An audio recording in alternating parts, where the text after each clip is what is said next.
नमस्कार। इस ब्रीफिंग में शामिल होने के लिए आप सभी का धन्यवाद। जैसा कि आप सभी जानते हैं, 22 अप्रैल 2025 को लश्कर-ए-तैयबा से संबंधित पाकिस्तानी और पाकिस्तान प्रशिक्षित आतंकवादियों ने भारत में जम्मू और कश्मीर के पहलगाम में भारतीय पर्यटकों पर बर्बरतापूर्ण हमला किया। 25 भारतीयों और एक नेपाली नागरिक को कायरतापूर्ण मौत के घाट उतार दिया गया। मुंबई के 26 नवंबर 2008 के हमलों के बाद यह भारत में हुई किसी आतंकवादी हमले में मारे गए आम नागरिकों की संख्या की दृष्टि से सबसे गंभीर घटना है। पहलगाम का हमला अत्यधिक बर्बरतापूर्ण था, जिसमें वहां मौजूद लोगों को करीब से और उनके परिवारों के सामने सिर पर गोली मारी गई।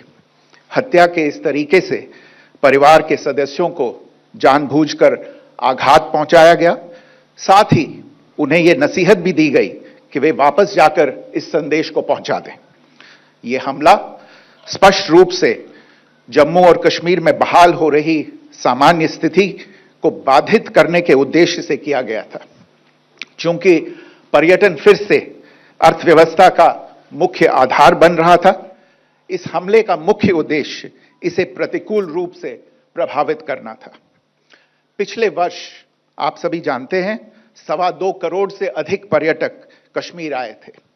इस हमले का मुख्य उद्देश्य इसलिए संभवतः यह था कि इस संघ राज्य क्षेत्र में विकास और प्रगति को नुकसान पहुंचाकर इसे पिछड़ा बनाए रखा जाए और पाकिस्तान से लगातार होने वाले सीमा पार आतंकवाद के लिए उपजाऊ जमीन बनाने में सहायता की जाए। हमले का यह तरीका जम्मू और कश्मीर और शेष राष्ट्र दोनों में सांप्रदायिक दंगे भड़काने के उद्देश्य से भी प्रेरित था। इसका श्रेय सरकार और भारत के सभी नागरिकों को दिया जाना चाहिए कि इन प्रयासों को विफल कर दिया गया। एक समूह ने खुद को रेजिस्टेंस फ्रंट TRF कहते हुए इस हमले की जिम्मेदारी ली है। यह समूह संयुक्त राष्ट्र द्वारा प्रतिबंधित पाकिस्तानी आतंकवादी समूह लश्कर-ए-तैयबा से जुड़ा हुआ है।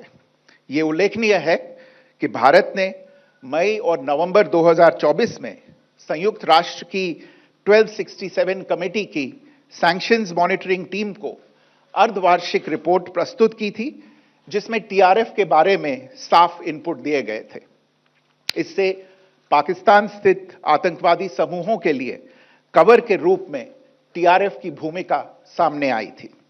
इससे पहले भी दिसंबर 2023 में भारत ने इस टीम को लश्कर-ए-तैयबा और जैश-ए-मोहम्मद के बारे में सूचित किया था, जो TRF जैसे छोटे आतंकवादी समूहों के माध्यम से अपनी गतिविधियों को संचालित कर रहे हैं। इस संबंध में 25 अप्रैल को UN सिक्योरिटी काउंसिल प्रेस वक्तव्य में TRF के संदर्भ को हटाने के लिए पाकिस्तान के दबाव पर भी ध्यान दिया जाना चाहिए। पहलगाम आतंकवादी हमले की जांच से पाकिस्तान के साथ आतंकवादियों के संपर्क उजागर हुए हैं। रेजिस्टेंस फ्रंट द्वारा किए गए दावे और लश्कर-ए-तैयबा से ज्ञात सोशल मीडिया हैंडल द्वारा इसको रीपोस्ट किया जाना इसकी पुष्टि करता है। चश्मदीद गवाहों और विभिन्न जांच एजेंसियों को उपलब्ध अन्य सूचनाओं के आधार पर हमलावरों की पहचान भी हुई है। हमारी इंटेलिजेंस ने इस टीम के योजनाकारों और उनके समर्थकों की जानकारी जुटाई है। इस हमले की रूपरेखा भारत में सीमा पार आतंकवाद को अंजाम देने के पाकिस्तान के लंबे ट्रैक रिकॉर्ड से भी जुड़ी हुई है, जिसके लिखित और स्पष्ट दस्तावेज उपलब्ध हैं। पाकिस्तान दुनिया भर में आतंकवादियों के लिए एक शरण स्थल के रूप में पहचान बना चुका है। यहां अंतर्राष्ट्रीय स्तर पर प्रतिबंधित आतंकवादी सजा पाने से बचे रहते हैं। इसके अलावा पाकिस्तान ने इस मुद्दे पर विश्व और फाइनेंशियल एक्शन टास्क फोर्स जैसे अंतर्राष्ट्रीय मंचों को जानबूझकर गुमराह करने के लिए भी जाना जाता है। साजिद मीर का मामला, जिसमें इस आतंकवादी को पाकिस्तान ने मृत घोषित कर दिया था और फिर अंतर्राष्ट्रीय दबाव के परिणाम स्वरूप वो जीवित पाया गया, इसका सबसे स्पष्ट उदाहरण है।